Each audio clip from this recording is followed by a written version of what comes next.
सभी को नमस्कार बच्चों।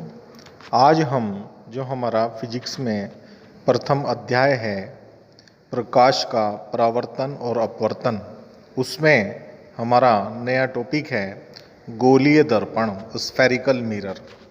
जैसे कि आप फिगर में भी देख रहे हैं, उसमें कुछ टर्म भी लिखी हैं, तो इनको आप ध्यान से पढ़ लेंगे। मैं आपको सबसे पहले समझा रहा हूँ कि गोलीय दर्पण वास्तव में होता क्या है। यदि हम एक कांच का खोखला गोला लें, जैसे आपका प्लास्टिक की बॉल होती है जिससे आप खेलते हो, तो खोखली होती है। इसी तरह से अगर हम मान लें कि हमारा वो प्लास्टिक की ना होकर के कांच की खोखली बॉल है और उसको हम बीच में से कहीं से भी काट दें और काटने के बाद उसके किसी एक तल पर, एक सरफेस पर चांदी की पॉलिश कर दें, तो उसका जो दूसरा तल है वह जो है गोलीय दर्पण बन जाता है। और गोलीय दर्पण दो प्रकार से हम काट सकते हैं उसको। दो प्रकार के ये बनेंगे हमारे। पहला बनेगा अवतल दर्पण। अब अवतल दर्पण की क्या पहचान है कि अवतल दर्पण जो है बीच में तो दबा हुआ होगा और किनारों पर उठा हुआ होगा, अर्थात उसमें जो प्रकाश का परावर्तन है वह दबे हुए भाग से होता है। इसी प्रकार जो हमारा दूसरा दर्पण है वह होगा उत्तल दर्पण, कॉन्वेक्स मिरर। यह क्या होगा कि बीच में से तो उठा हुआ होगा और किनारों पर दबा हुआ होगा, अर्थात इसमें जो प्रकाश का परावर्तन होगा वह उठे हुए भाग से होगा।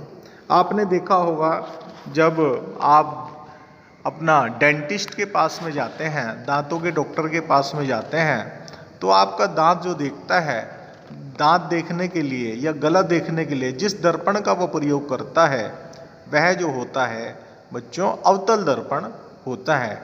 या शेविंग करने के लिए जिस दर्पण का हम प्रयोग करते हैं तो वह भी अवतल दर्पण होता है।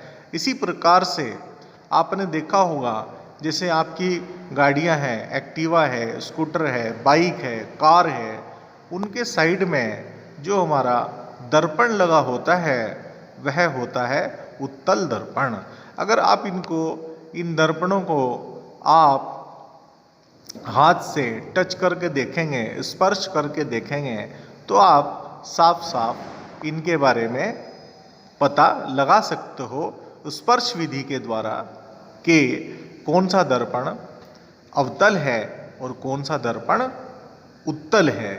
तो अगर जैसे आप इनको हाथ से स्पर्श करेंगे तो जो दर्पण आपको दबा हुआ बीच में से दिखाई देगा वह आपका अवतल दर्पण होगा, और दूसरा जो है दर्पण जो बीच में से उठा हुआ आपको दिखाई देगा तो वह उत्तल दर्पण होगा। मैं आपको इसका एक वीडियो भी बना करके भेज दूंगा प्रैक्टिकल के रूप में, जिसको आप देख करके पहचान सकते हैं और वो अच्छी तरह से आपको समझ में आ जाएगा। अभी मैंने फ़िलहाल आपको एक तो ये वीडियो आपको भेज रहा हूँ, दूसरा एक डायग्राम मैंने आपको भेजा है, उसमें कुछ टर्म लिखी हैं, कुछ उसमें परिभाषाएं उसमें लिखी हैं, जो आपको परिभाषाएं आगे मैं बताऊंगा। उसका मैं आपको PDF भी भेज दूंगा। जो गोलीय दर्पण से संबंधित जो हमारी परिभाषाएं हैं तो उनके मैं एक बार नाम आपको बता रहा हूँ वे कौन कौन सी हैं। सबसे पहले तो आपका गोलीय दर्पण है, गोलीय दर्पण के प्रकार हैं और उससे संबंधित परिभाषाएं। वक्रता केंद्र जिसको हम C से रिप्रेजेंट करते हैं, वक्रता त्रिज्या जिसको हम कैपिटल R से प्रदर्शित करते हैं, और दर्पण का ध्रुव पोल जिसे हम P से प्रदर्शित करते हैं, और मुख्य अक्ष प्रिंसिपल एक्सिस, और उसके बाद है हमारा मुख्य फोकस और फोकस दूरी। इसका मैं आपको PDF भी भेज दूंगा, तो आप इसको PDF के माध्यम से और वीडियो के माध्यम से समझ लेंगे। फिर भी कोई समस्या हो तो आप मुझसे डिस्कस कर सकते हैं। सभी का धन्यवाद।